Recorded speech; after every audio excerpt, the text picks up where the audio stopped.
Okay, you guys, today we have a GoPro Hero 3 Plus, and we're going to be doing a firmware update on it. It's got a very old version of firmware, so we went ahead and removed our touchscreen off it, and we're going to take out the SD card from it.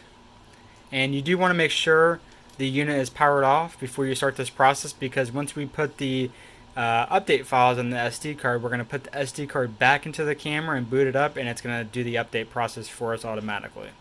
So now we have the SD out, camera's powered off. Now let's take the SD card and put it in our computer, and then let's update the configuration files on it, and we'll put it right in our SD slot. I do have a micro SD slot here, but I just like using the SD converter, so we stuck it in there, and let's go ahead and put the update files on it.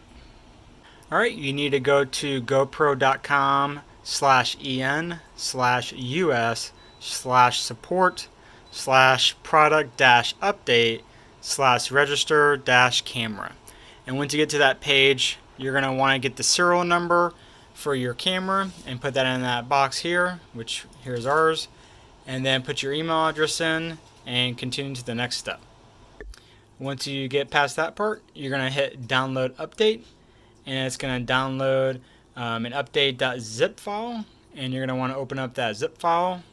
Once you have that update.zip done downloading, you're going to right click on it and you're going to extract it, and then we're going to copy this file,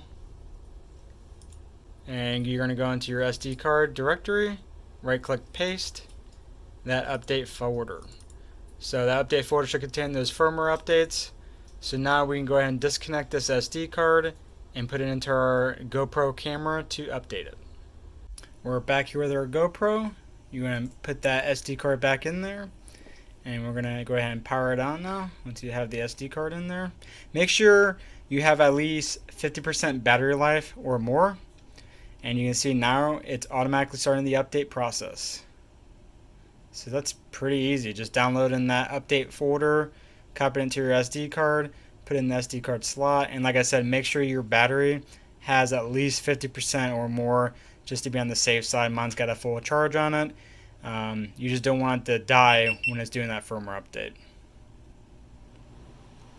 It is going to reboot a couple of times, and it's going to be flashing red, and there you have it, update complete.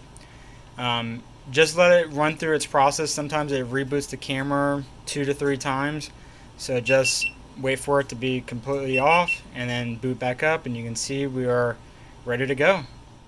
One last thing, once the update completes, it will remove that update folder, so you don't even have to put the SD card back in your computer. It automatically deletes it on boot up when the update is complete. There you guys have it. Pretty easy.